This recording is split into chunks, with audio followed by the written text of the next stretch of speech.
We are in Egypt, around the year 2570 before Christ, in the midst of the fourth dynasty of the Old Kingdom.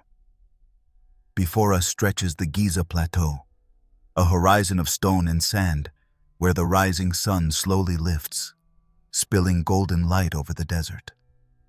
The air still holds the coolness of night, but it will soon turn scorching. In the distance, the Nile River winds like a blue vein that gives life to all that exists. Its calm waters mirror the sky of a world that still believes the gods walk among men. It is a morning like any other for the thousands of workers living in the camps at the foot of the plateau.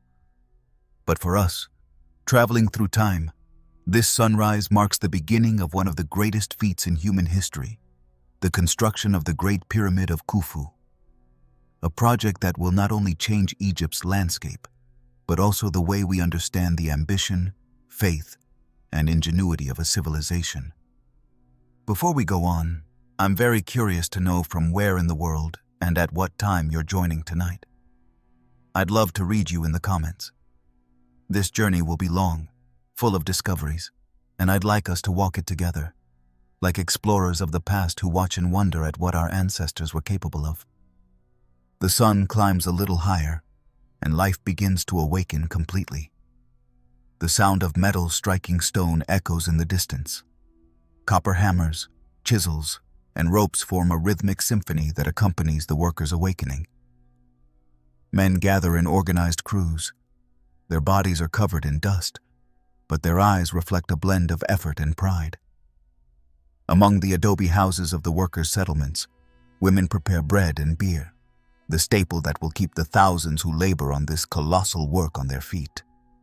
The air fills with the smell of toasted grain and sweat, mixed with the desert's dry wind.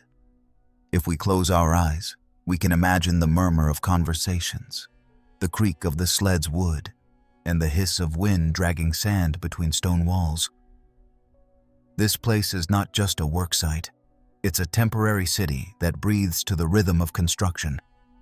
Pharaoh Khufu, or Khufu as the Egyptians called him, watches the plateau from his palace in Memphis, the capital.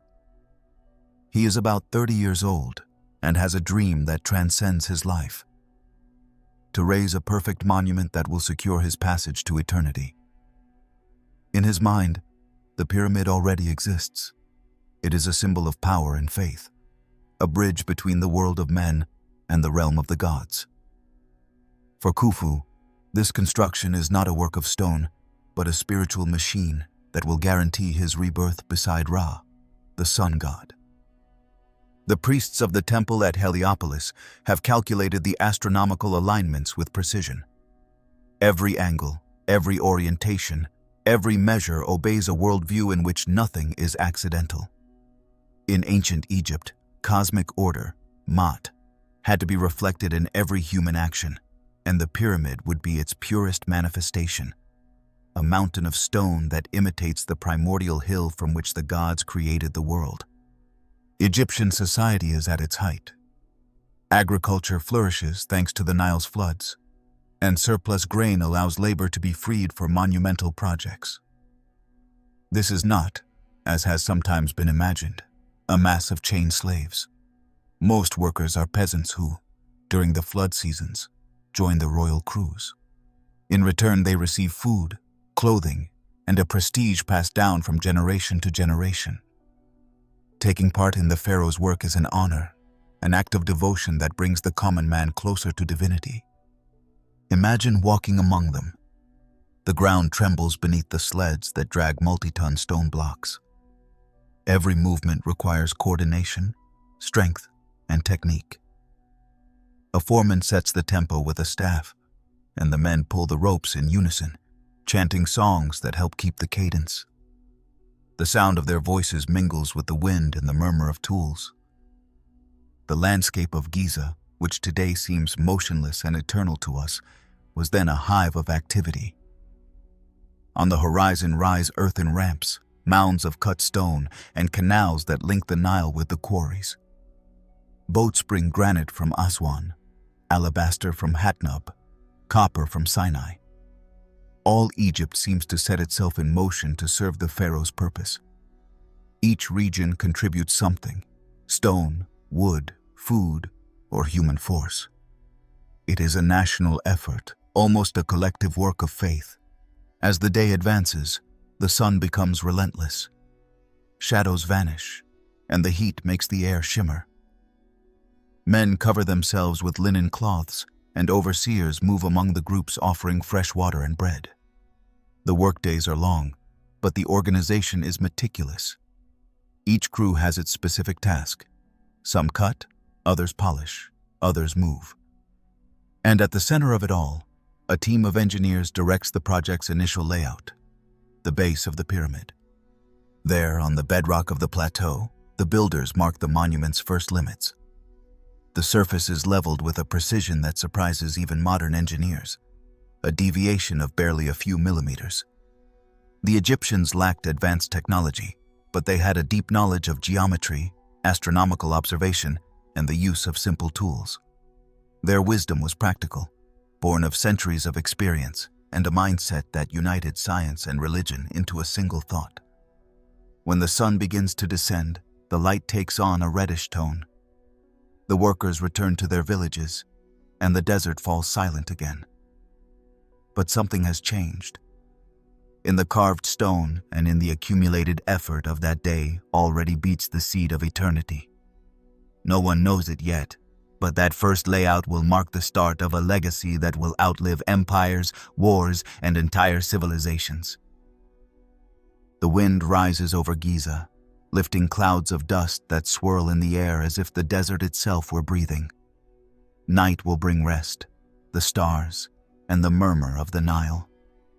And under that same sky, thousands of years later, we still gaze upon the same scene, trying to understand how, why, and to what purpose a people decided to defy time. As the last glow of the day fades over the sands of Giza, a new figure begins to take shape among the shadows. The man who will make it possible to turn the pharaoh's dream into stone. On Egypt's throne sits Khufu, or Khufu, as the hieroglyphs name him. His face is lost to time, but his presence is still felt, powerful and distant, like a shadow crossing the centuries.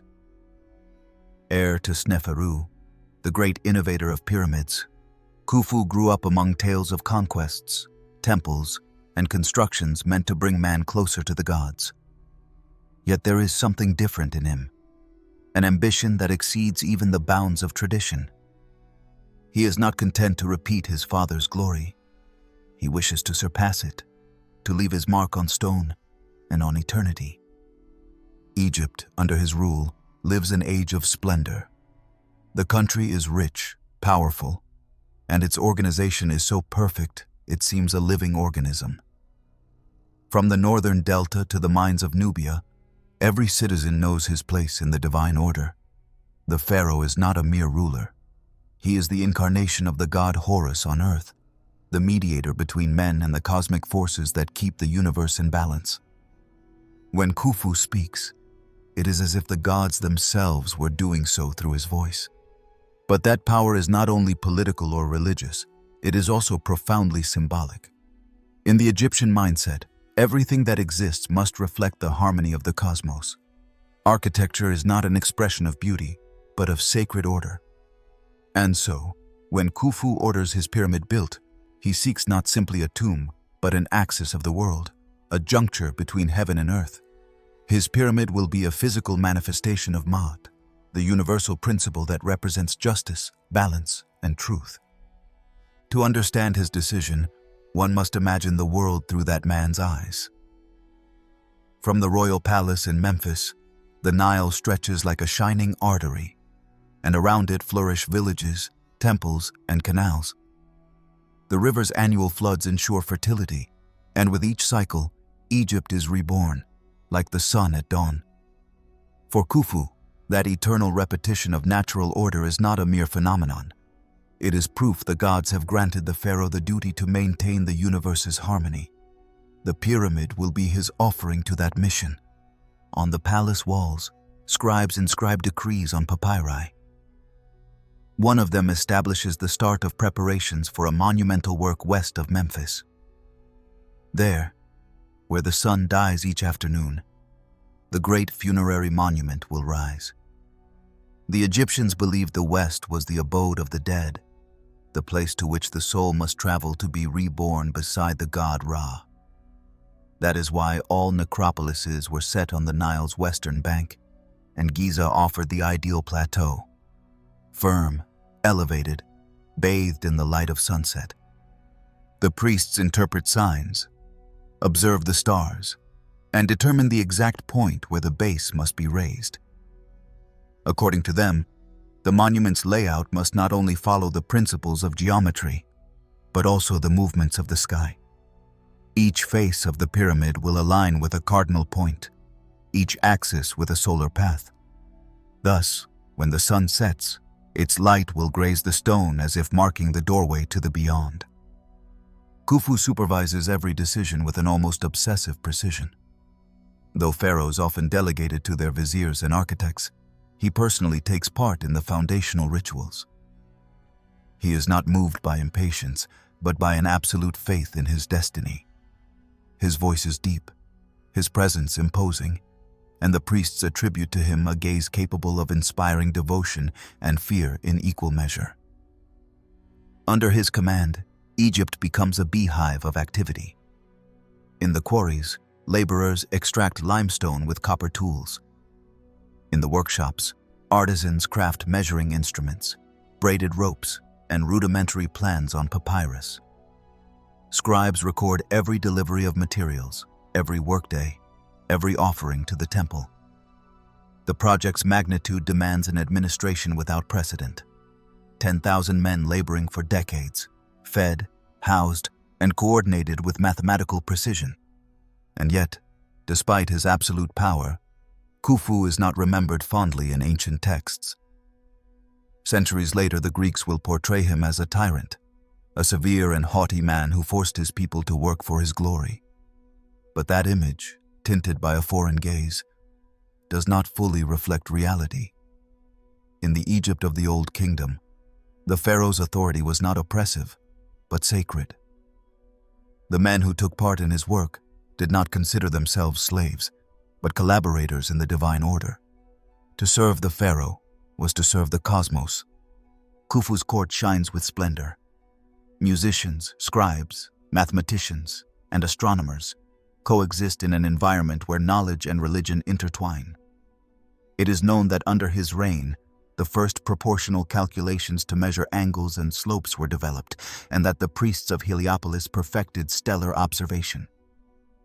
Every discovery, every idea, was put at the service of the greater work. The pyramid would not only be his tomb, but also a laboratory of astronomical and symbolic precision, an encyclopedia in stone that summed up the kingdom's wisdom. Meanwhile, the populace regards the Giza Plateau as a sanctuary under construction. The peasants who come to work there know they will not live to see the monument finished. But that does not matter to them. Their reward lies in collective transcendence, in being part of something greater than themselves. Families settle in provisional villages around the site. Supply routes, ovens, bakeries, hospitals, and minor temples are created. Little by little, an entire city arises from the desert, a city devoted to building eternity. Khufu watches with satisfaction the progress of his architects. At his side, one man stands out among the rest. His nephew, Hemiunu, vizier and great supervisor of the royal works. He will be the one to translate the pharaoh's vision into calculations, plans, and measurements. Between them, a bond of trust and shared destiny is forged. Hemiunu knows his name will be etched beside the pharaoh's if he achieves the impossible, to erect the most perfect structure the world has ever seen. Priests hold ceremonies every new moon, invoking the god's protection over the work. In nearby temples, sacred animals are sacrificed and wine is poured in honor of Ptah, the creator god and patron of builders. Every stone laid is consecrated with prayers. The laborers, though exhausted, feel part of a divine act. Nights in Giza are full of fire, music, and murmurs. The desert, lit by torches, seems an inverted firmament. Thousands of lights reflecting the stars that inspired the pharaoh's dream. Sometimes, in the stillness before dawn, Khufu pauses to watch the sky. He contemplates the constellation of Orion, symbol of the god Osiris, and the belt of stars the priests associate with the dwelling of deceased kings. Perhaps, in those moments, he imagines his own soul traveling among them, ascending the ramp of stone that now exists only in his mind. His ambition is not arrogance. It is conviction. He truly believes he is building a gateway to the beyond, a promise that will keep the harmony of the universe alive. Thus, at the heart of a powerful and devout kingdom, is born the idea that will forever mark human history. A dream conceived by a pharaoh who looked to the sky and saw in it his destiny. As the sun sets over the palace of Memphis, a young architect sharpens his tools. Soon, his name will resonate alongside the pharaohs as the maker of the impossible. In the throbbing heart of the royal work, amid the desert's dust and the Nile's murmur, a figure emerges who embodies the union of science, faith, and ambition. Hemiunu, Khufu's chief architect. Nephew to the pharaoh, vizier of the realm, and supervisor of all works, Hemiunu is more than a builder. He is the translator of a divine dream into stone. From his mind will come the calculations that make the impossible possible, raising a structure of more than 2 million blocks, aligned with the stars, that will withstand the passing of millennia. In the workshop set beside the plateau, Hemiunu surveys the terrain with an analytical gaze. Before him, the immensity of the desert seems to challenge any human attempt to master it. Yet his mind is clear, almost serene. With simple instruments, ropes, plumb lines, wooden squares, he measures, traces, compares. The knowledge he holds comes from generations of observers of sky and earth. In Egypt, engineering is not taught in schools. It is transmitted as a sacred inheritance, born of experience, observation, and devotion. The architect knows that the key to everything lies in the base. If the foundation is not perfect, the entire pyramid will be lost. So he orders the ground leveled until a surface is achieved so precise that, thousands of years later, archaeologists will still marvel at its exactitude, a deviation of less than 2 centimeters across the whole footprint. To accomplish it, the engineers dig channels around the perimeter and fill them with water, using the liquid's natural level as reference. The sun burns, men sweat, but patience is the first tool of every Egyptian builder. Imagine the scene. Under the glare of midday, dozens of scribes record figures on tablets, foremen shout instructions, and Hemiunu walks among them with a roll of papyrus under his arm. Sometimes he stops, watches the horizon, and notes something in silence. In his mind, the pyramid already exists. He sees its smooth faces reflecting light, its apex touching the sky, its hidden passageways beneath the stone mass. Every calculation, every line he draws, is a promise to the pharaoh and to the gods. The project, however, is not a simple construction. It is an enterprise of monumental logistics, where everything, from food to stone, must flow like a steady river. Thousands of workers are organized into shifts and crews. Each group has its name, its symbol, and its motto, sometimes carved into the stones they place. The drunkards of Menkaura, the friends of Khufu, the sons of Ra. Those names, proudly inscribed, still survive today, mute witnesses to the workers' camaraderie. Hemiunu oversees the supply chain. Limestone quarried from the nearby Tura quarries, granite brought from Aswan, and basalt for the floors of the funerary temple. Each block weighs several tons and demands precise planning.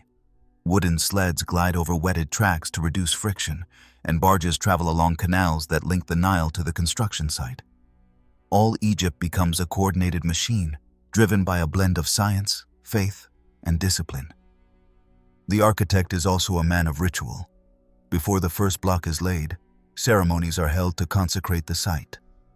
The priests of Ptah, god of craftsmen and creator of the world through the word, bless the tools and mark reference points with red pigment.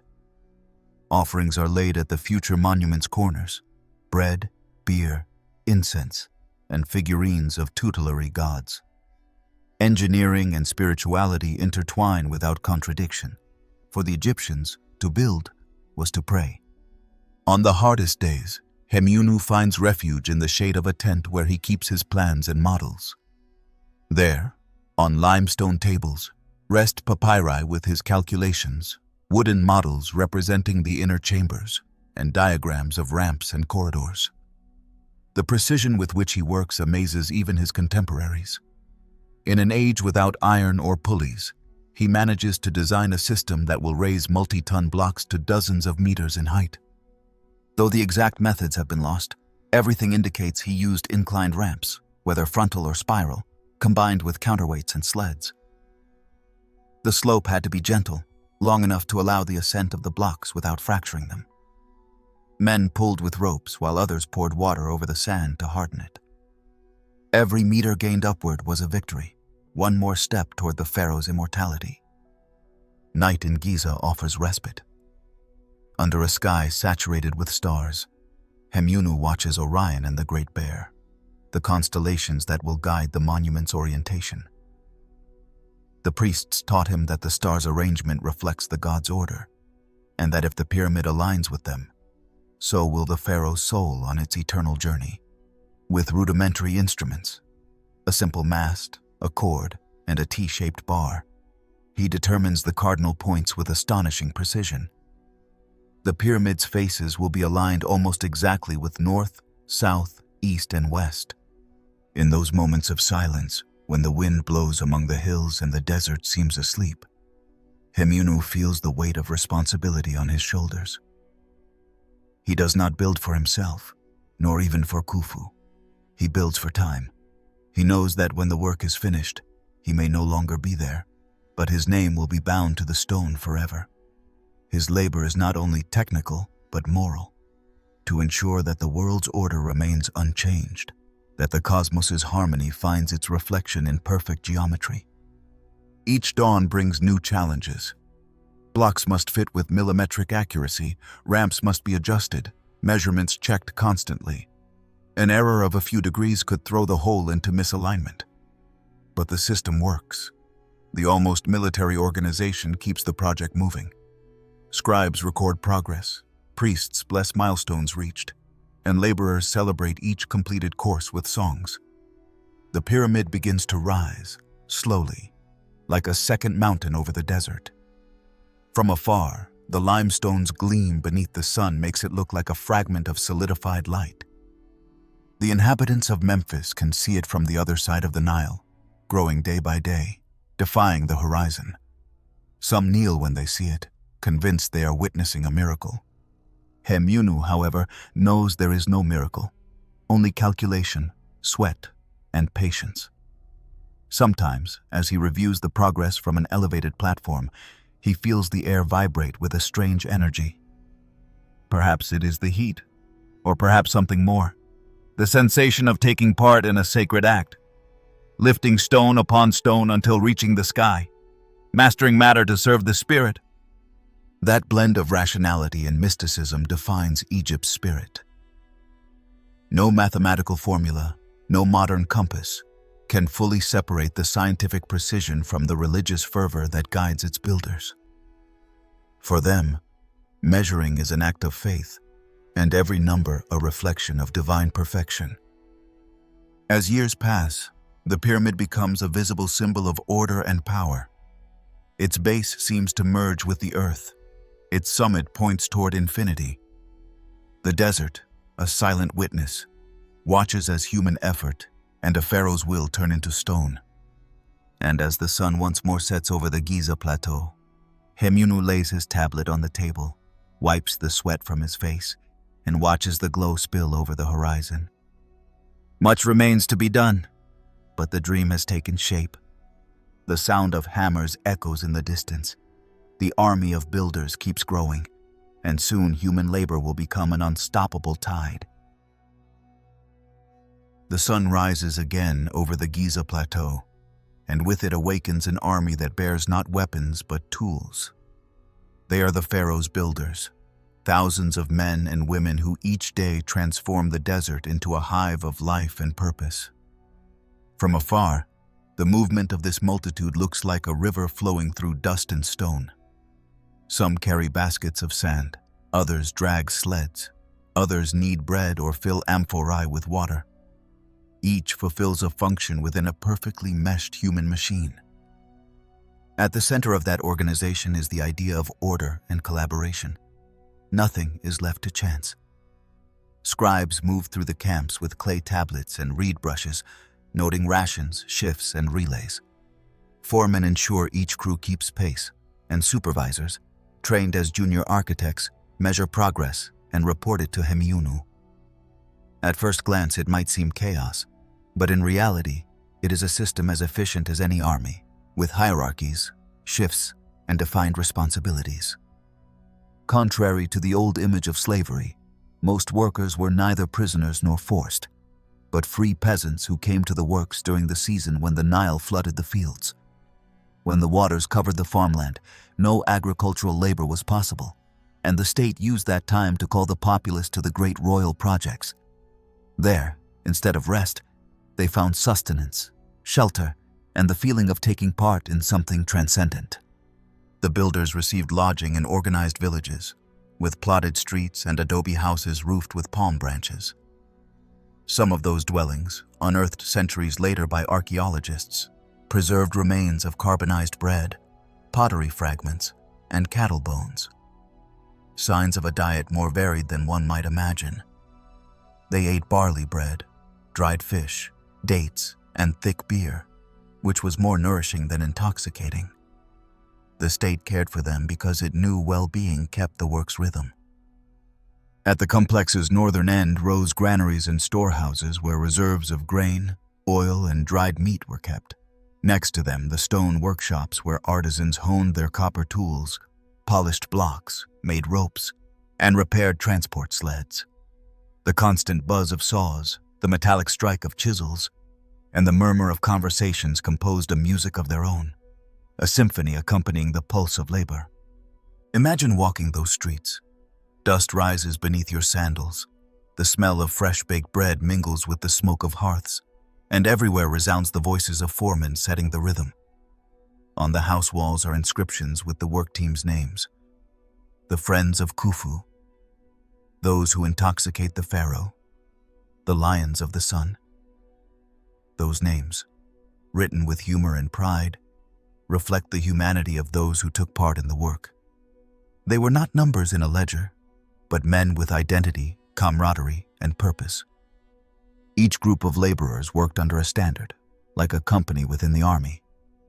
They organized by specialty. Some cut stone, others transported it, others leveled the ground or guided the oxen that hauled the sleds. There were also doctors and veterinarians, tasked with caring for both men and animals. Injuries were common: cuts, dislocations, heat stroke. To treat them, they applied ointments with honey, resin, and herbs from the delta. Medical papyri found centuries later speak of surprisingly advanced knowledge, with specific cures for each ailment. Days pass beneath a merciless sun. In the central hours, the heat is so intense the air seems to ripple above the ground. Workers cover themselves with damp cloths, and water is distributed in large amphorae, carried on carts by young apprentices. Despite the hardship, the mood is not despair but endurance and routine. The Egyptians believed that work for the pharaoh held sacred value. Each chisel blow was a prayer, each placed block an offering to eternity. In the afternoons, when the sun begins to fall and shadows lengthen, the workers return home. They bathe in the canal, eat together, drink beer, sing, and tell stories. In the air remains a sense of community, of shared pride. On feast days, The pharaoh's musicians visit the camps, and the dances go on into the night. By torchlight, the desert's dust mingles with laughter and song.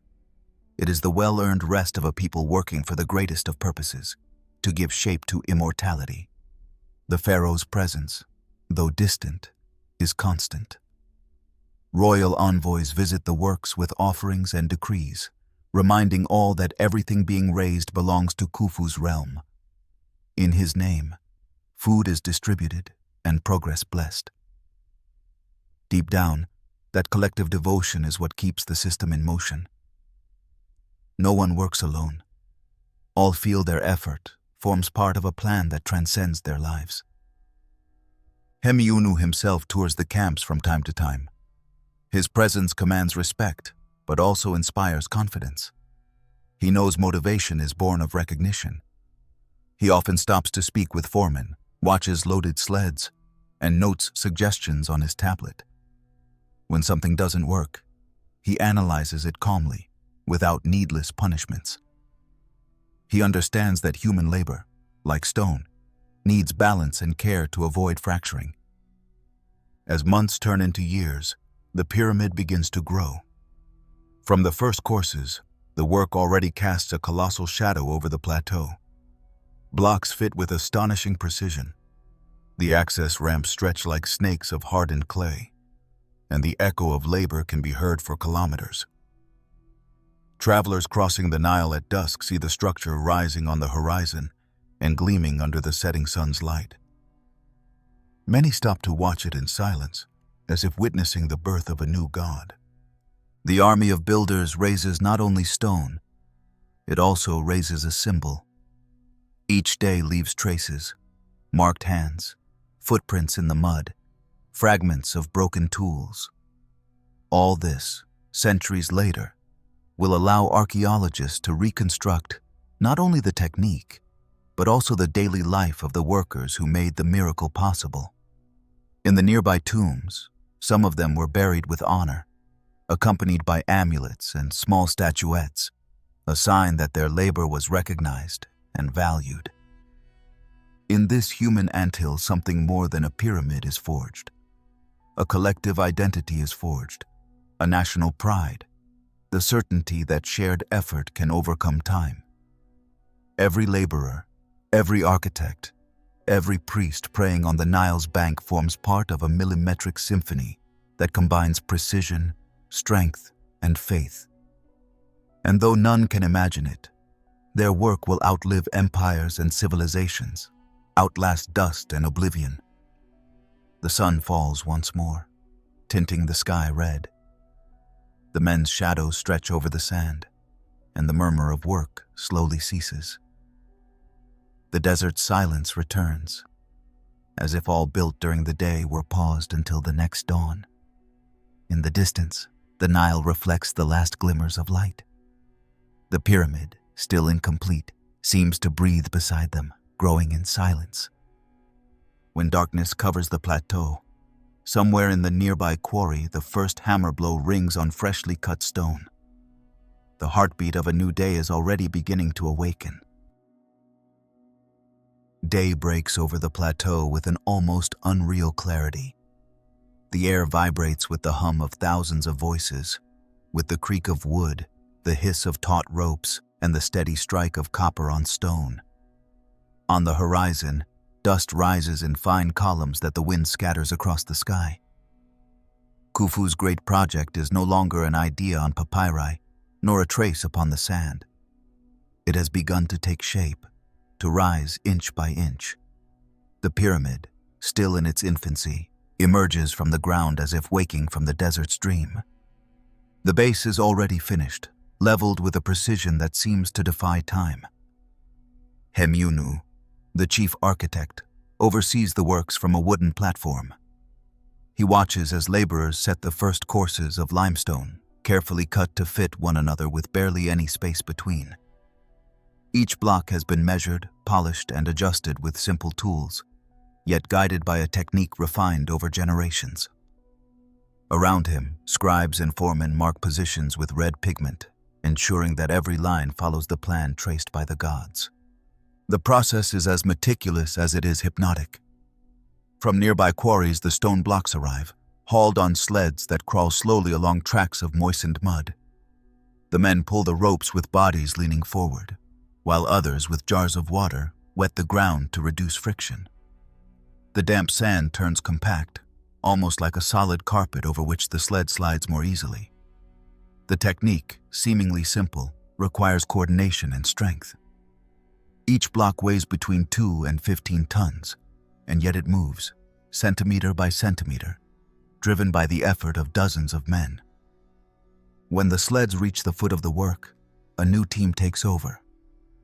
Using inclined ramps and wooden levers, they raise the block to the level where it must be set. The most skilled, the stone placers, adjust its final position with measured blows of wooden mallets. There is no haste, no needless noise. Everything moves with a restrained rhythm, almost ritual. In each block that locks in each line that completes, there is a sense of solemnity, of taking part in something larger than one's own effort. Imagine the sound.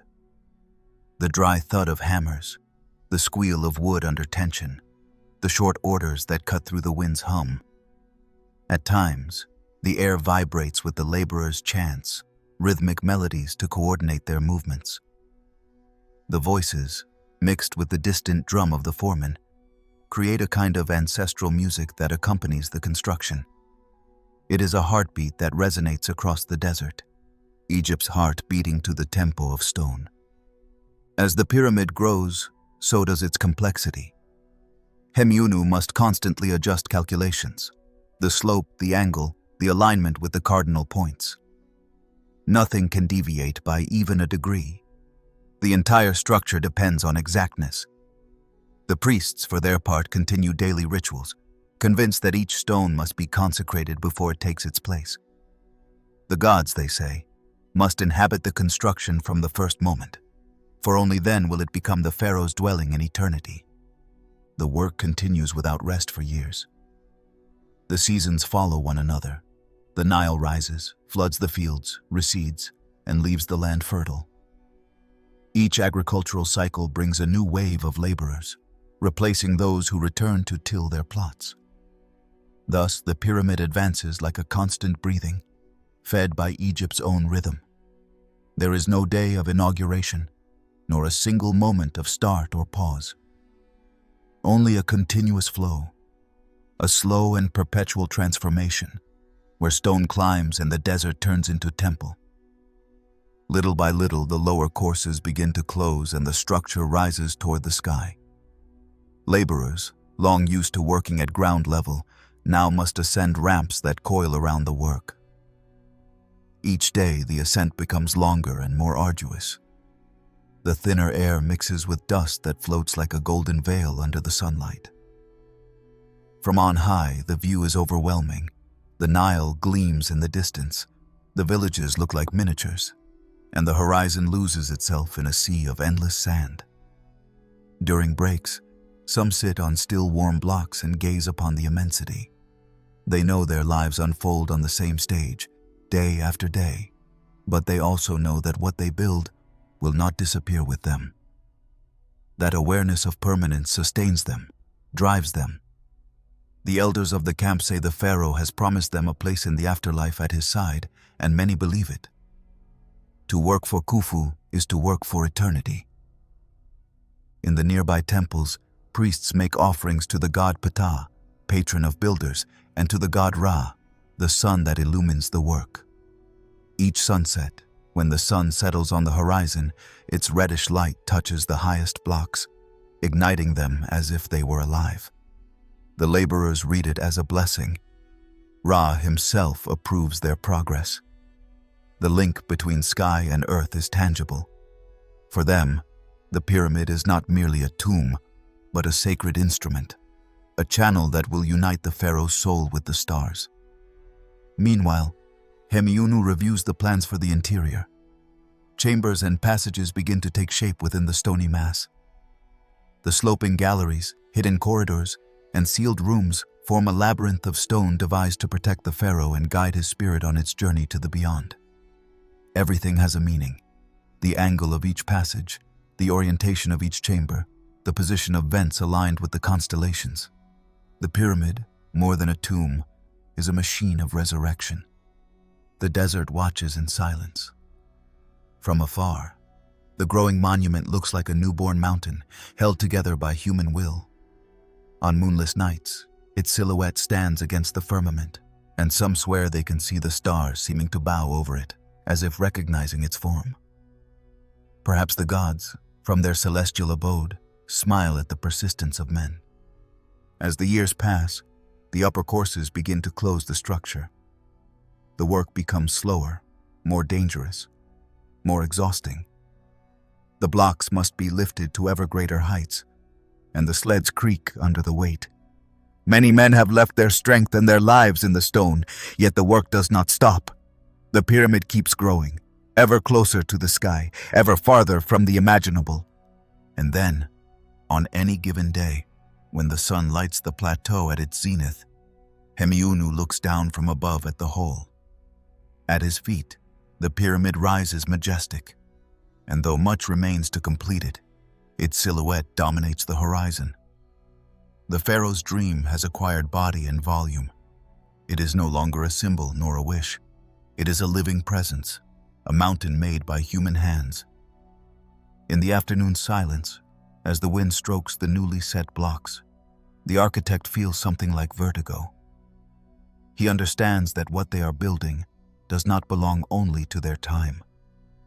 The stone will endure centuries, and their names will be lost, but the work will remain. Eternity, he thinks, is nothing more than this: to leave marks so firm that not even the wind can erase them. Under the sun's glow, the air fills with a new murmur. The engineers begin to debate how to move the heaviest blocks to the heights, and the mystery of their technique is about to be revealed. The mystery begins in the quarry. There, under the merciless noonday sun, workers strike the rock with dolerite mauls, a stone harder than the limestone they extract. The echo of blows repeats across the hills, marking the pulse of an endless day. Each block, before becoming part of the Great Pyramid, must be separated, shaped, and hauled over kilometers. Only those who witness the process grasp the magnitude of that task.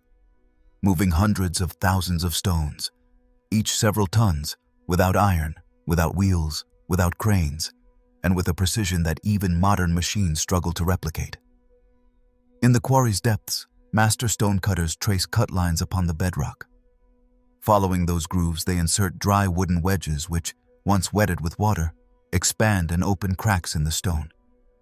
With infinite patience, they repeat the process until the piece yields, detaching with a dry sound that resounds like a muffled thunderclap. Then, with wooden levers and braided linen ropes, the men free the block and drag it to the surface. The ground trembles beneath its weight. Each movement is an ancestral choreography, born of centuries of trial and observation. But the true challenge is not cutting them, it is moving them. From the Giza quarries, white limestone is taken straight to the site. But the red granite blocks destined for the inner chambers come from Aswan, over 800 kilometers to the south. How could they transport such colossi across desert and Nile? The answer lies in the collective intelligence of a people who understood the landscape as an ally, not an obstacle. During the river's floods, Egypt becomes an inland sea. Taking advantage of this natural phenomenon, the Egyptians open artificial canals connecting the quarries to the Nile. Upon them glide broad, flat wooden barges designed to bear immense loads. Each vessel carries one or two blocks, lashed with thick ropes, and rides the current to the harbors near the plateau. There, men unload the stones and haul them along specially prepared roads, covered with mud and damp sand. This technique, simple yet effective, is complemented by an ingenious detail rediscovered only in modern times: the use of water as a lubricant. The laborers poured water before the sleds to compact the sand, thus reducing friction and easing the slide. It was not magic but empirical physics.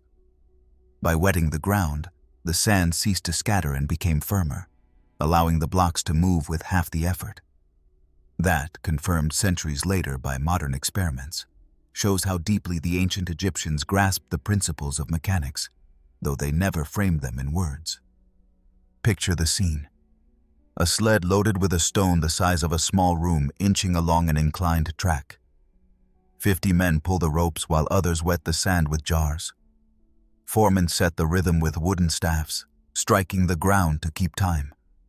From time to time, the sled stops. Then a group wedges rollers under the runners or adjusts the ropes. The air vibrates with shouts, gasps, and the groan of wood. In that collective effort, there is an almost musical precision. Each human force meshes with the next. Each gesture repeats with discipline. As the pyramid grows, distances within the work expand. The blocks must be lifted ever higher, and the ramps lengthen and twist around the structure. No one knows with certainty exactly how those ramps were built, and within that enigma lies much of the technical fascination of the Great Pyramid. Some Egyptologists believe there was a great frontal ramp extending from the base to the highest point, with a gentle incline. Others imagine spiral ramps encircling the pyramid, or systems of internal ramps hidden within the structure. Whatever the method, all agree that Giza's builders mastered applied geometry with admirable precision. They knew how to balance the block's weight, how to use counterweights and levers, how to set the angle to avoid fracturing the stone. Their knowledge was not theoretical, but profoundly practical. Each generation of laborers inherited the wisdom of the last, and learning was passed on as naturally as a chant or a rite. In the workshops near the site, artisans craft the tools needed for this challenge. Founders, smiths, and carpenters work without rest. They make mauls, levers, wedges, ropes, rudimentary pulleys, and wooden structures for the sleds. Everything must be sturdy, yet replaceable. Each week, supervisors check worn tools and replace them. In the scribes' ledgers appear notes about deliveries of copper and cedar wood brought from Lebanon, a resource so precious it is reserved only for the heaviest rigs. The sound of work mingles with ritual chants. Each block that ascends is accompanied by a prayer, an invocation to the gods who guard the craft. It is said that before placing the most important stones, priests poured lotus water and drew upon them the Ankh sign, symbol of life. For the Egyptians, every construction had a soul, and it had to be awakened. From above, Hemiunu surveys the immense network of ramps, roads, and canals spreading around him. To his eyes, the entire landscape has become a living machine. The Nile, the quarries, the villages, and the laborers form a single organism, a gigantic body whose heart beats to the rhythm of hammers. He knows he is witnessing a human miracle, thousands moving as one, driven by the Pharaoh's will and by a faith that binds them all. Days pass, and with them, the heaviest blocks climb to their destination. The ramps are constantly rebuilt, adapting to the pyramid's growth. As the monument gains height, the builders dismantle the lower sections and reuse the material. The structure itself seems to grow like a living being, renewing itself, feeding upon its own body. The younger workers tell stories by the fire, imagining the stones speak to each other, whispering the sky's secrets at night. To them, the pyramid is not a building. It is a sacred creature, a living hill that will grow until it touches the firmament.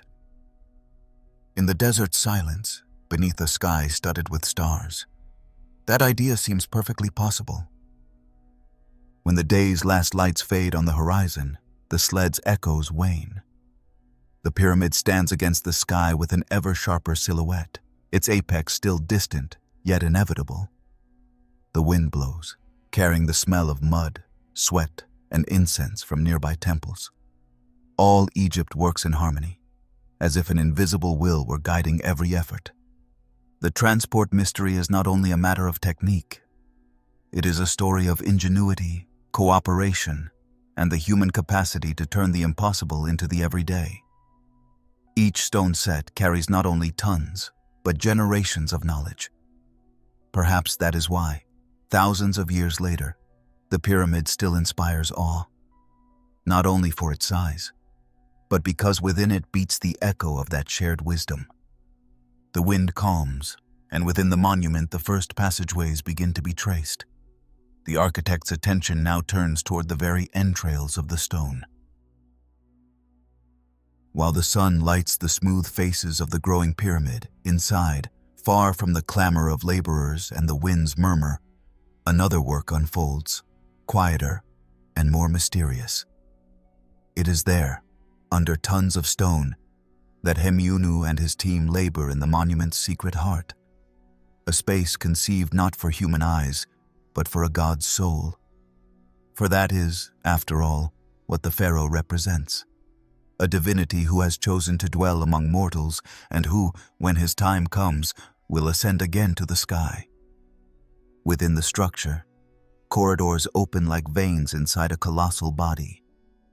Stonecutters carve sloping passageways that descend into the stone's entrails, and others that climb toward the upper chambers.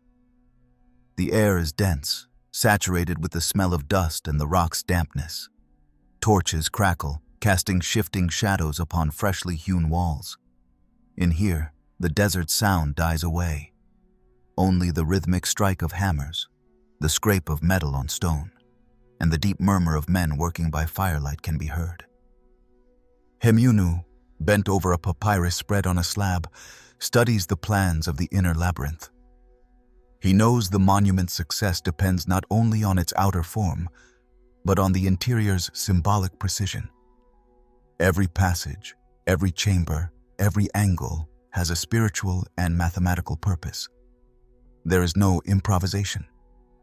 The descending corridor, aligned to the north, points to a region of the sky where the imperishable stars lie, those that never set, symbols of the Pharaoh's eternity. The ascending corridor, by contrast, leads to the Queen's chamber and the King's chamber, the sacred spaces where the monarch's soul will be reborn among the gods. The work is slow and painstaking. To open the passageways, the stonecutters use dolerite hammers, copper picks, and cords dusted with quartz powder to cut granite blocks with precision.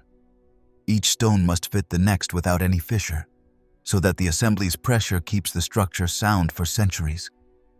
At times, the workers labor on their knees, bodies bent in tunnels barely wide enough to crawl. Darkness envelops them, and only the faint light of oil lamps marks the boundary between man and rock. In the sloping corridors, relieving blocks are set, enormous pieces of granite that distribute the pyramid's weight to the sides, preventing the chambers from collapsing under pressure. It is a technique so advanced that modern engineers still marvel at its effectiveness. Above the king's chamber, for example, 5 horizontal spaces act as relieving chambers. Between them lie granite beams hewn with millimetric precision, capable of bearing more than 4,000 tons of weight. This is not merely engineering. It is pure art, functional art, born of an instinctive grasp of natural laws. As the passages bore into the pyramid, the silence grows nearly absolute. Workers labor in small groups, in shifts that alternate day and night. Some leave marks upon the walls, team symbols, crew names, even small prayers written in red pigment. These are traces never meant to be seen, private messages that time, generous, has preserved. In them beats an unexpected humanity, jokes, invocations, pleas to the gods that the stone not break. The air inside the corridors is stifling. To ventilate it, the architects open narrow ducts that lead to the outside, aligned with the stars of Orion and the Great Bear. At first glance, they seem simple vents, but in truth they are cosmic bridges, channels along which the Pharaoh's spirit will travel toward the sky. In the Egyptian view, death was not an end, but a transition. The body remained in the tomb, but the soul had to find its path among the constellations. Each tunnel, Each chamber was part of that symbolic journey. When the king's chamber begins to take shape, the atmosphere turns solemn. The granite slabs, polished until they reflect the torchlight, shed a reddish sheen. In the center rises the sarcophagus, carved from a single piece and set in place before the chamber's access is closed. There will be no way to remove it later. Hemiunu personally supervises its placement, measuring the exact orientation with a cord. Its interior will remain empty for now, awaiting the pharaoh's body. But even empty, the place already emanates a different energy, a blend of silence and power. Outside, the world keeps its rhythm. The sun rises and falls, the ramps grow, the laborers sing. But here inside, time seems halted. Everything that happens within the pyramid bears the taste of the eternal. Priests visit the chambers at precise moments in the solar calendar, lighting incense and reciting formulas that none outside the temple understand.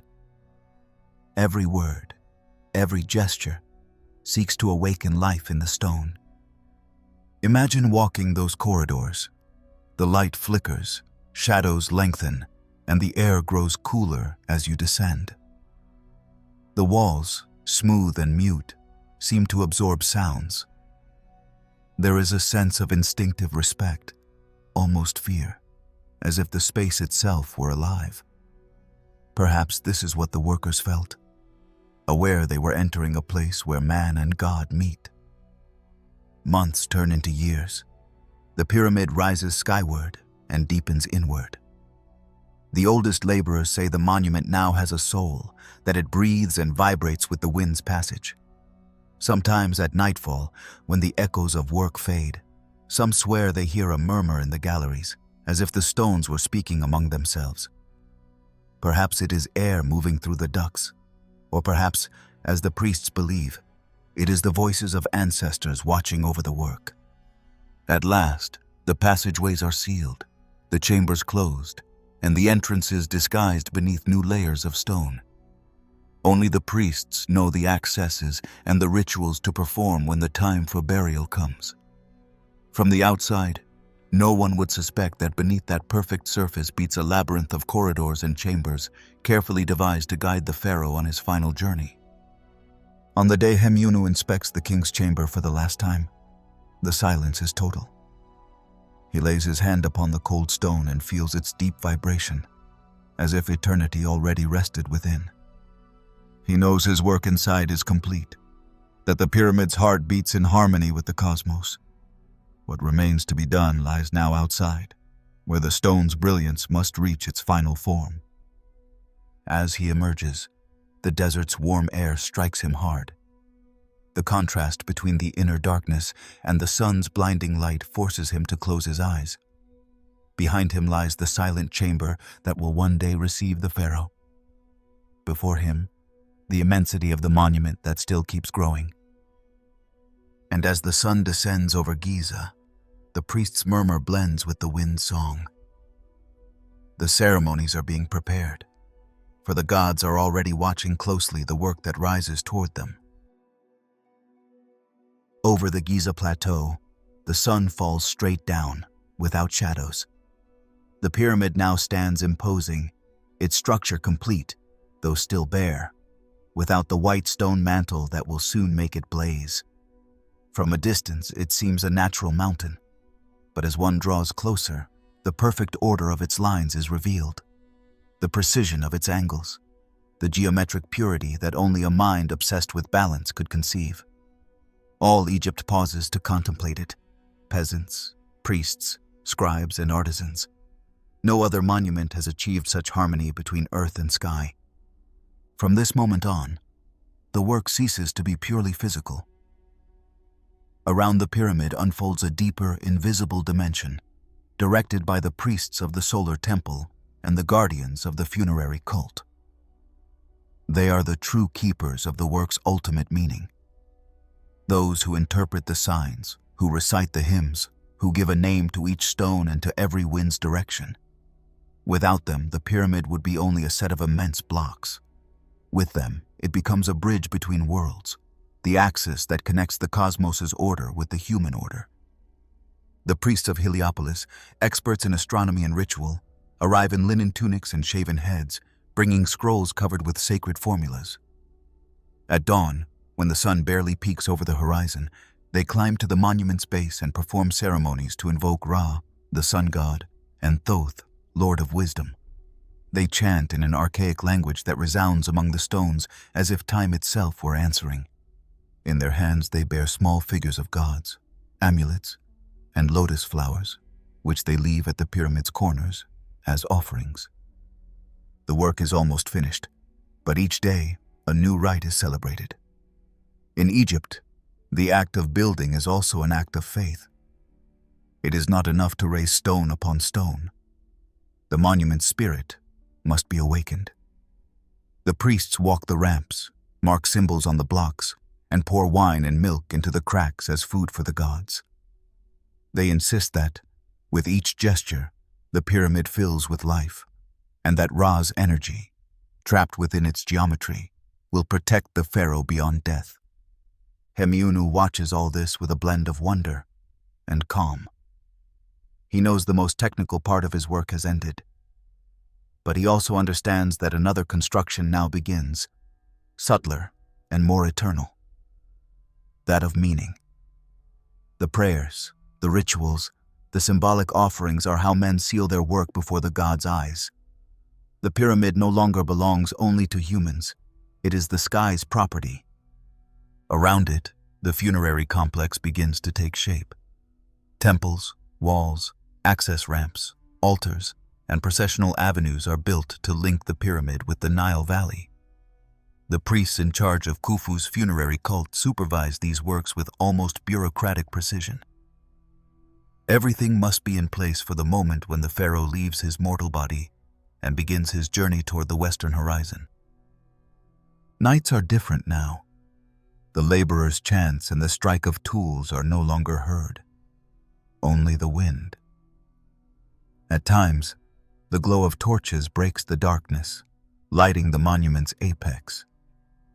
There, the temple guardians perform stellar rites, observing the movements of Orion and Sirius. For them, the stars are gods in transit, and the pyramid, an instrument that allows the pharaoh to join them. Each alignment, each measure, each angle is conceived to mirror that dialogue between heaven and earth. During the nocturnal ceremonies, whispered prayers are heard, drums marking eternity's pulse. The air fills with the aroma of sacred oils and myrrh incense. The priests, wrapped in penumbra, raise their hands to the stars, repeating the words of the Book of the Dead, which has not yet been written, but already exists in oral tradition. Rise, O Pharaoh, and ascend with the gods. Take your place among them. May the sky receive you, and the earth remember you. As the rites proceed, the people carry on with life. Peasants work the fields renewed by the Nile. Merchants travel between cities. Artisans raise lesser temples. The pyramid, silent, watches them all. Its presence has become part of landscape and thought. It is a constant reminder of the pharaoh's power and of the promise of eternity that guides Egyptian existence. No one dares pass near without bowing the head or leaving an offering.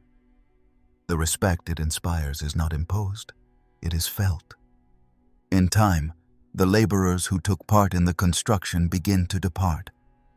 Their villages empty little by little. Some settle near the temples, becoming guardians or servants of the cult. Others return to their lands with stories to tell their children. Stories of a sun that never set over Giza, of a pharaoh who dreamt of the sky, of a monument so vast it seemed impossible men had raised it. Thus the legend is born. Hemiunu grows old watching the result of his life. From his house, he can see the limestones gleam at sunset. He knows the final cladding will soon be set. Thousands of perfectly polished blocks that will turn the pyramid into a mirror of the sun.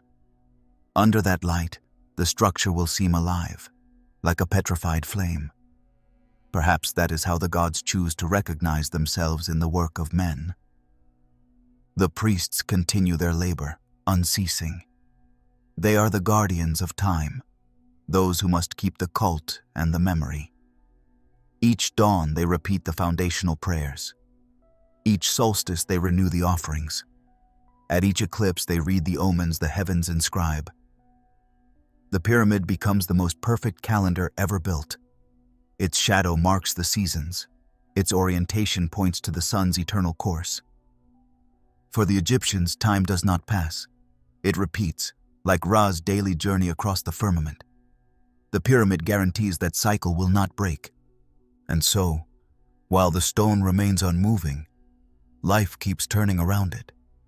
On quiet nights, when the air cools and the stars glitter over the plateau, one can imagine priests crossing the temple courtyards with their torches, murmuring prayers that blend with the wind.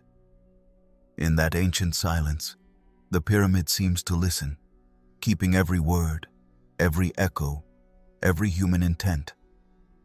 Khufu still lives, though his body yet breathes. His soul, the priests say, has already begun the journey toward divinity. The pyramid waits for him, patient, perfect, immortal. Everything is prepared: the temples, the roots, the offerings, the secret formulas. Only the final act is missing, the one that will turn stone into sepulchre and the sepulchre into eternity. When the horizon reddens and the Nile reflects the day's last light, a messenger departs for Memphis with a solemn announcement. The Pharaoh has fallen ill, and the gods at last claim what is theirs. 9. The Pharaoh's sunset. The air of Memphis grows heavy, thick, as if time itself had stopped. In the courtyards of the royal palace, servants walk in silence, and the torches burn with a dimmer light than usual. News has spread like a hushed rumor: Khufu is ill. The living god who ordered the Great Pyramid to be raised lies on his bed, weakened by years, surrounded by priests, physicians, and scribes who record each breath, each word. Outside, the city waits in reverent silence. Egypt, a land accustomed to the eternal cycle of life and death, knows it is about to witness its sovereign's passage into eternity. Inside the palace, the pharaoh speaks scarcely. His eyes, veiled by age, still hold that ancient gleam that commanded respect and devotion. Around him, the air smells of incense, myrrh, and lotus oil. The physicians of the temple of Sekhmet apply unguents to his skin, while the priests recite formulas meant to strengthen his ka, the vital spirit.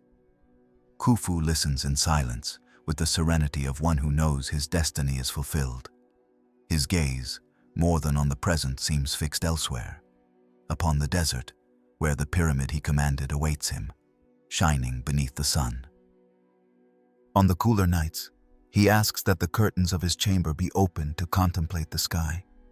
There, the stars of Orion and the Great Bear gleam brightly, the same that inspired the layout of his tomb. Perhaps he wonders whether his soul will recognize the path, whether the formulas inscribed on funerary papyri will suffice to guide him. Perhaps he feels a mix of pride and melancholy, pride for having materialized the boldest dream of his civilization, and melancholy in understanding that no monument, however immense, can hold life back. Meanwhile, Egypt's temples begin the rites of passage. From Heliopolis to Thebes, the priests chant prayers to the god Ra, asking him to illuminate the pharaoh's way. The banks of the Nile fill with offerings: papyrus flowers, golden statuettes, sacred birds, jars of wine and bread. It is a tribute that flows like the river itself, a collective gesture uniting the entire people in a single emotion: gratitude toward the man who turned their faith into stone. When at last Khufu exhales his final breath, the silence is absolute. The sun has just risen, and its light enters the chamber like a sign. The priests bow, touch their foreheads to the floor, and recite the words of passage. The pharaoh has died, and yet has not died. His body rests, but his spirit ascends. Ra receives him. Osiris welcomes him, and his name shall be eternal. Then begins the ceremony of embalming, the process that will ensure the pharaoh's body can serve as a dwelling for his soul in the hereafter. For 70 days, the Anubian priests, masked as jackals, work in silence in the temple of mummification. They remove the organs, purify them with oils, and place them in canopic jars adorned with the faces of the sons of Horus. The heart, symbol of thought and conscience, is left in place, for it will be weighed before the gods in the final judgment. The body is covered with natron, wrapped in linen, and anointed with aromatic resins. Each bandage is accompanied by a prayer, each layer by a protective spell. During that time, the pyramid is prepared to receive him. At the base, the priests clean the courtyards, polish the altars, and adorn the temple walls with reliefs that recount the pharaoh's life, his ascent to the throne, his conquests, his offerings to the gods. Within, the chambers are filled with objects that will accompany the king in eternity. Chests of jewels, ceremonial weapons, amulets, food, furniture, and miniature boats for sailing the celestial river. Nothing is left to chance. Even the smallest detail has a symbolic purpose. When the appointed day arrives, the funeral cortege departs from Memphis toward Giza. It is a spectacle of solemnity and beauty that Egypt will never forget. Hundreds of priests march at the front, bearing standards and torches. Behind them, musicians play melancholy melodies on flutes and harps, while women dressed in white weep by the roadside. At the cortege's center, the coffin of gold and sacred wood rests upon a linen-covered sled, drawn by oxen adorned with flowers. As it passes, the people bow and cast lotus petals upon the ground. The journey lasts hours. The sun advances slowly, and its light reflects upon the limestone casing of the pyramid, making it shine as though it were made of fire. When the cortege reaches the base of the monument, the priests halt their march. Silence reigns once more. There, beneath the noonday sun, the last ceremony is performed, the opening of the mouth. Through this ritual, the priests touch the mummy's lips and eyes with a chisel, symbolically restoring speech, sight, and breath. It is the moment when death transforms into rebirth. Afterward, the coffin is slowly brought into the pyramid. Torches light the passageways for the last time. The sound of footsteps and chants is muffled in the galleries. The procession advances to the king's chamber, where the granite sarcophagus awaits. The pharaoh's body is laid within, surrounded by amulets, flowers, and statuettes. The priests intone the final formulas, seal the stone doors, and leave in silence. One by one, the corridors are blocked with slabs that will never move again. Outside, the sun descends slowly. The pyramid, now complete and silent, rises like an unmoving beacon over the desert. At its apex, the white casing reflects the day's last rays, staining the sky with gold and crimson. The people watch in silence, knowing that the pharaoh is no longer among them, yet that his presence will remain forever in the stone. In that instant, the Great Pyramid ceases to be a work under construction to become what it was always destined to be, a temple of eternity. In the nights that follow, the priests light torches in the valley temples. The fire burns without fading for days, a symbol of the pharaoh's journey to the beyond. According to belief, Khufu now crosses the subterranean realm of Osiris, sails the river of stars, and rises beside Ra in his solar bark. The pyramid, with its chambers and passageways, acts as a cosmic compass, guiding his soul northward, where the imperishable stars never set. In the desert silence, everything seems to pause. The work is fulfilled. The pharaoh has ascended, and his name will be etched in time as surely as his monument. The men who served him age and die, but the symbol remains intact, awaiting the visit of wind and centuries. And as the sand slowly covers the cortege's traces, a new dawn lights the neighboring pyramids. Other kings, inspired by Khufu's example, begin to dream of their own ascent to the sky. The desert wind blows softly over the Giza Plateau, sweeping grains of sand that whirl in golden spirals under the morning light. The Great Pyramid rises immobile, majestic, its surface still intact, gleaming beneath the sun as if it were a fragment of solidified light. The body of Khufu rests within, sealed forever between granite walls. Yet his name, his symbol, and his vision stretch beyond the tomb. All Egypt breathes beneath the shadow of his legacy. Few years have passed since his death, and the kingdom continues its course, guided by the administrative machinery he consolidated. The power of the Pharaoh, that almost divine concept that Khufu brought to its highest expression, remains the axis supporting the order of the two lands. The temples continue to function. The scribes record tributes. Caravans cross the desert bearing copper, incense, and alabaster. But something has changed. The pyramid, that miracle of stone, has become a point of reference, not only physical, but spiritual. It is the measure of time, the mirror of power, and the symbol of an idea no man will ever fully equal. The throne passes to his son Khafra, who grew up in the shadow of his father's colossal creation. From youth he understood that the legacy he inherited was not only political, but cosmic. His duty was not merely to rule over men, but to maintain the harmony of the universe that Khufu had left in balance. And like any heir marked by greatness, Khafra feels the need to continue the dream, to ensure the pharaoh's memory does not dissolve into the sands of time.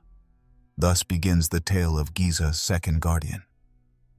Khafra orders the construction of his own pyramid, a monument that will rise beside his father's, slightly smaller, yet erected with a similar purpose. To reflect the continuity of the dynasty and the sacred bond between the pharaoh and the son. The architects, trained in Hemyunu's school, adapt the techniques perfected in Khufu's time. The ramps, the sleds, the calculations, and the rituals repeat, but now with a different tone. It is no longer about conquering the impossible, but about paying homage to the order already revealed.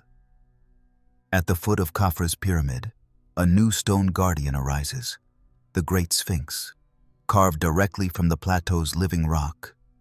Its face, serene and enigmatic, looks eastward, awaiting each day's dawn.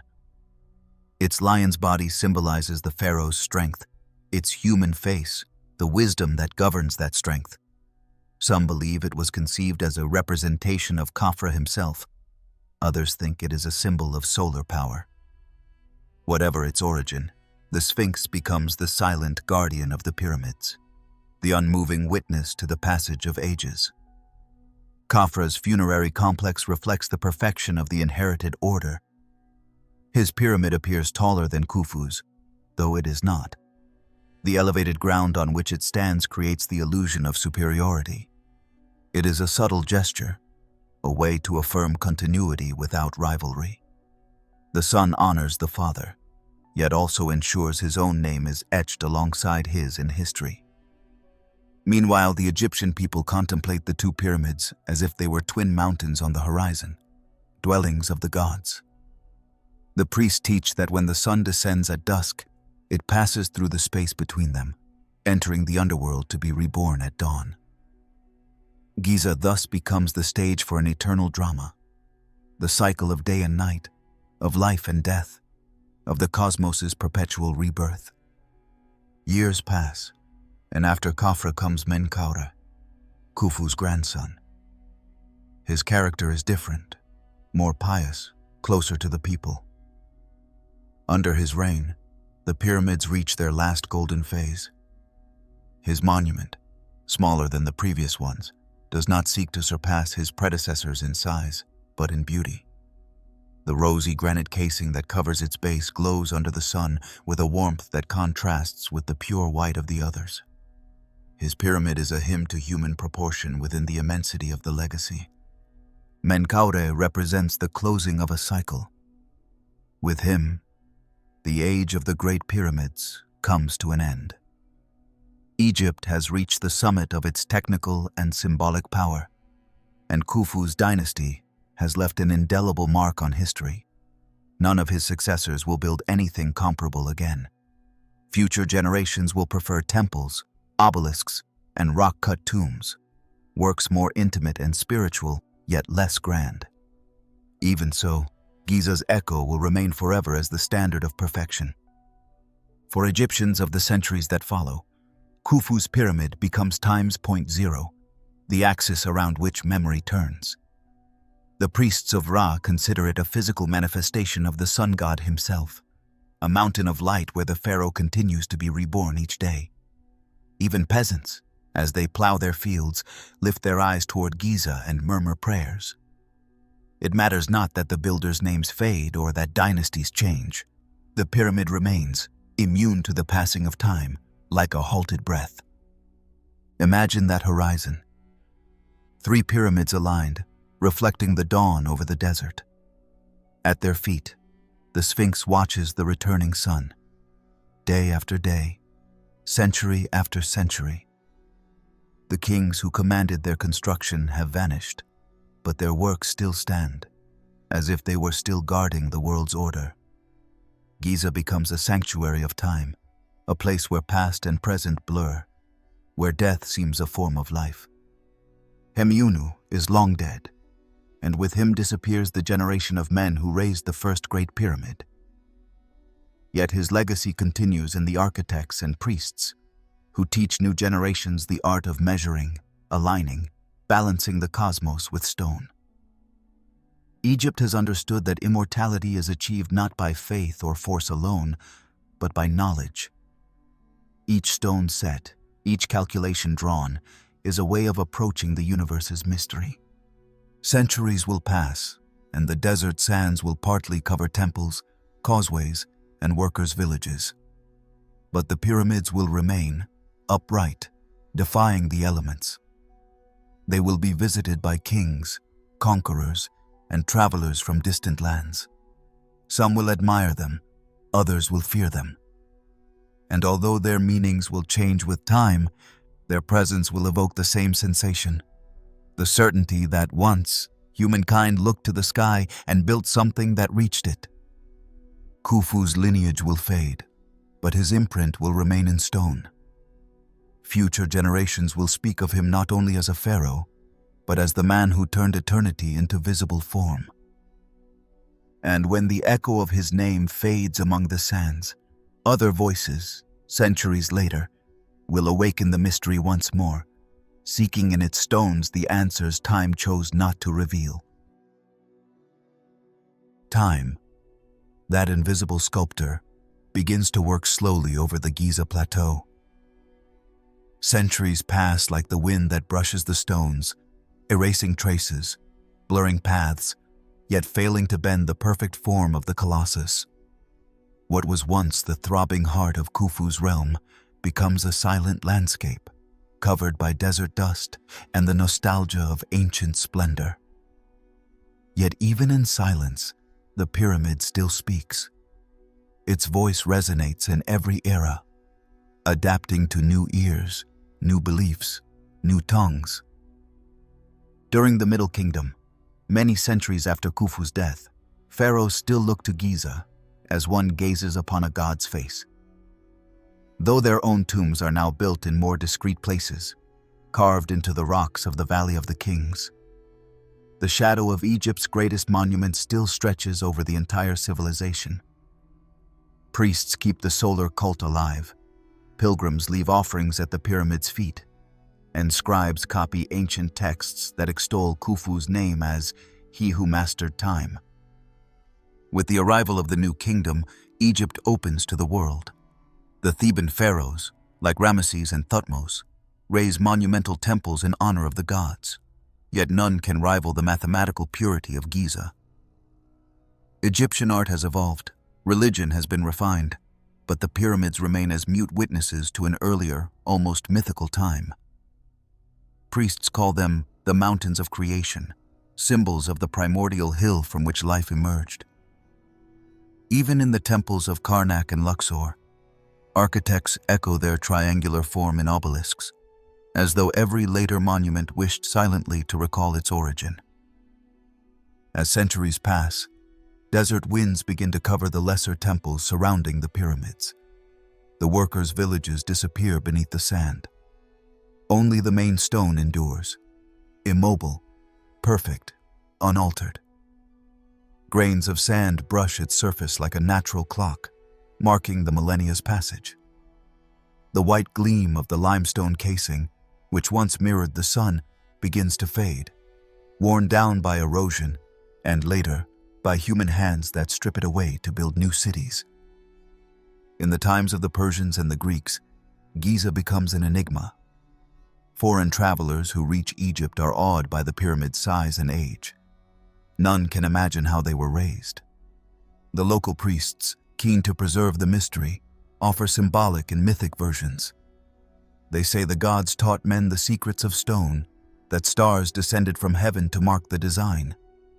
Technical knowledge has been lost, but wonder remains intact. When Herodotus visits Egypt in the 5th century before Christ, he writes about Khufu's pyramid with a blend of fascination and doubt. In his accounts, influenced by what the priests tell him, Khufu appears as a despotic monarch, a man who enslaved his people to raise his tomb. Though that version is far from the truth, his testimony leaves a lasting mark on the Western imagination. From then on, the pyramid becomes a symbol of grandeur and mystery, but also of absolute power. The Romans, centuries later, approach Giza with the same admiration. Some emperors, like Hadrian, visit the plateau and carve their names on the stones, unable to resist the urge to leave their mark upon eternity. Travelers speak of hidden tunnels, secret chambers, and unreachable treasures. Rumors spread of curses and unseen guardians, while merchants sell fragments of stone as sacred relics. Myth has overtaken knowledge, yet the pyramid remains, impassive, indifferent to the tales men weave around it. With the coming of Christianity and Islam, the pyramid's spiritual meaning changes, but does not vanish. Early Christian monks, withdrawn to the desert, see it as a symbol of human pride punished by God. Muslim sages, centuries later, interpret it as a stony library, an ark of ancient knowledge. Some Arab chroniclers, like al-Masudi or al-Idrisi, claim that the secrets of the universe are kept within, inscriptions written before the flood. Others believe it was built by the prophet Idris, whom the Hebrews would call Enoch. Again, the pyramid changes its face to suit the thought of its time. Through the medieval centuries, adventurers and plunderers try to penetrate its interior, convinced it holds incalculable treasures. In the year 820, Caliph al-Mamun orders a tunnel dug into its north face. After weeks of labor, his men open a passage into the original corridors, but what they find is not riches, but ancient silence, an echo of stone that seems to mock their greed. There is no gold or gems there, only the solemn emptiness of time. The true wealth was, as ever, in the mystery. In modern centuries, the pyramid becomes an object of scientific study and admiration. 18th century European travelers measure it, draw it, study it with instruments and theories. Some seek sacred proportions. Others think they see in its measures the code of the universe.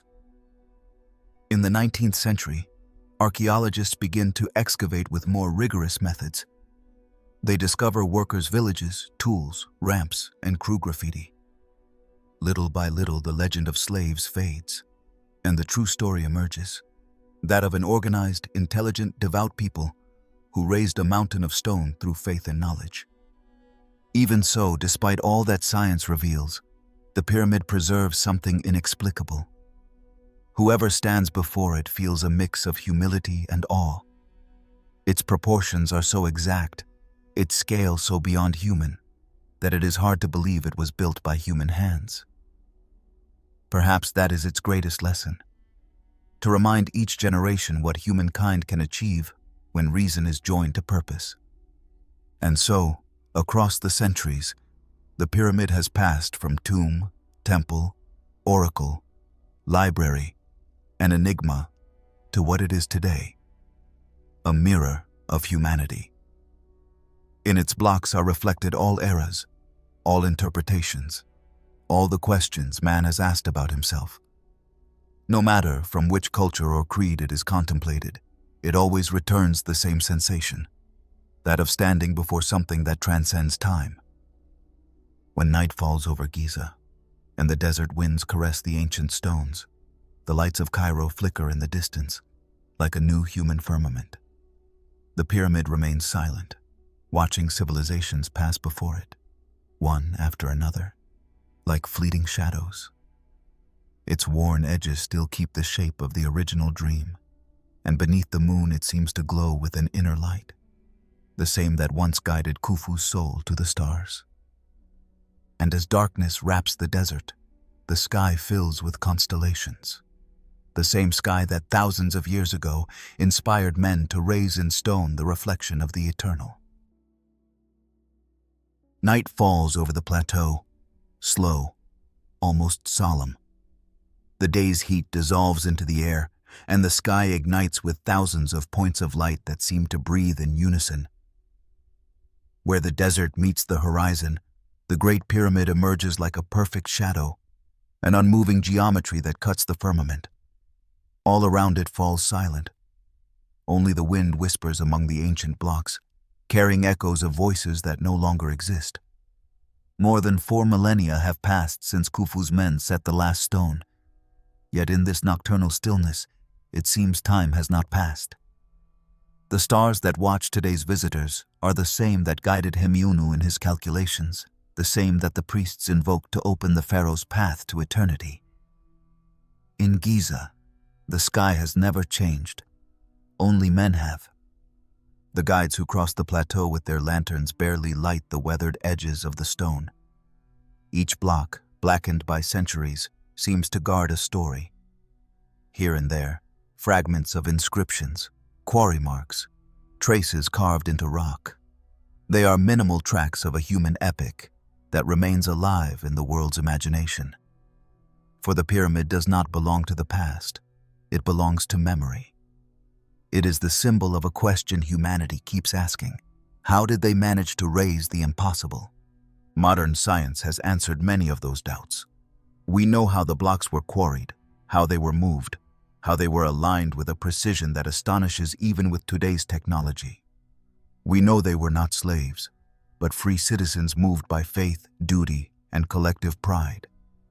But there is something archaeology cannot measure, the inner impulse that led those men to defy the limits of their time. That invisible force, that conviction that human effort could reach divine order, remains Giza's true mystery. Imagine for a moment that you are there, standing before the pyramid in the middle of the night. The wind blows softly, and the air holds that dry scent of the desert mixed with the freshness of the nearby Nile. You raise your eyes, and the monument's apex seems to touch the stars. There is a feeling hard to describe, a blend of smallness and wonder, of humility before permanence. Centuries, dynasties, empires, everything has passed, but the pyramid still stands, as if it held in its form the promise of eternity. In the distance, Cairo's lights flicker like a new human firmament. They are the modern stars, reflection of another civilization that, without knowing it, lives under the shadow of the same dream, to endure. From the city's balconies, thousands look toward Giza each night, unaware they behold the same horizon that once inspired the astronomers of Heliopolis. It is an invisible thread that binds present to past, a silent continuity only Egypt seems fully to understand. The pyramids are not just monuments. They are instruments of time. In their angles and proportions lies a grasp of the universe that still surprises us. The inclination of their faces reproduces the angle at which the sun's rays descend upon the horizon.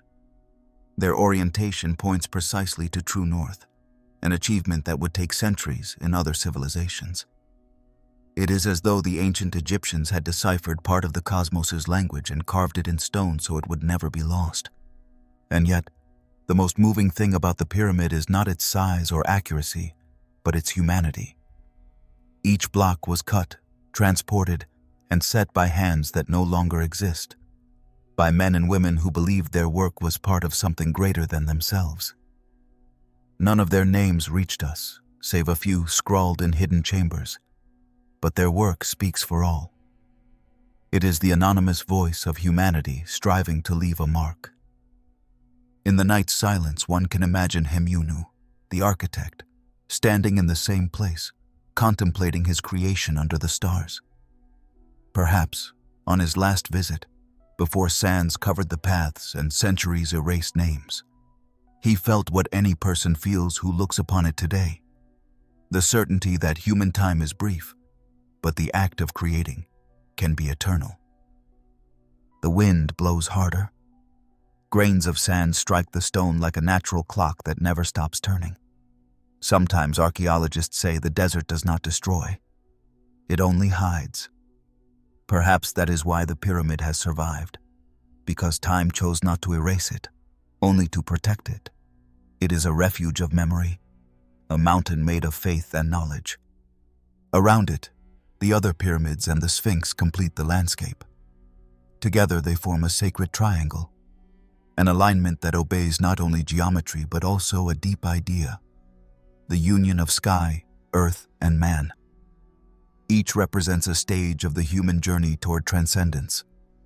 Khufu dreamed of the absolute. Khafra consolidated continuity. Menkaure remembered fragility.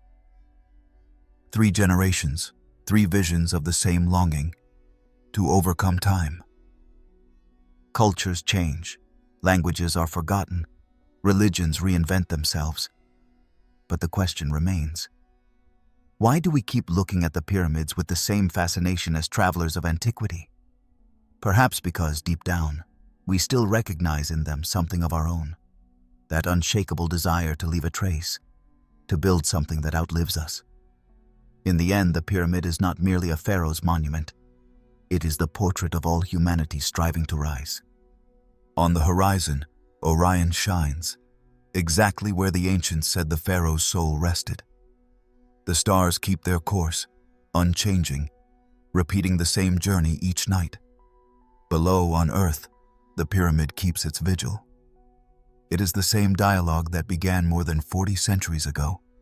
Stone gazing at the sky, man seeking his reflection in the stars.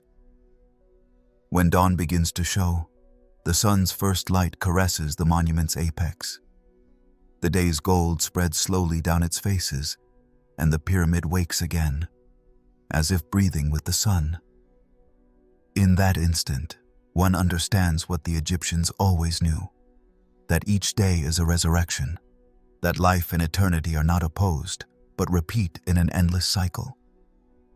Thus ends our journey through Khufu's Great Pyramid, not as an ending, but as a return. For all that is born of man, if built with wisdom and purpose, remains. Stone, wind, light, the echo of human labor, all blend into a single sigh that crosses the millennia. And as the sun rises over Giza, the shadows dissolve, and the pyramids shine once more as in ancient times, reminding us, in silence, that true power lies not in conquering the world, but in understanding the place we hold within it. The wind keeps blowing over the plateau. The day begins, and the mystery continues. We have traveled together through time, following the traces of those who set stone upon stone to reach the stars. Perhaps now, as the desert's echo dissolves into the night, you feel the same calm that Giza keeps beneath its eternal sky. Tell me what impression this journey to the heart of history has left you with, and rest. Good night.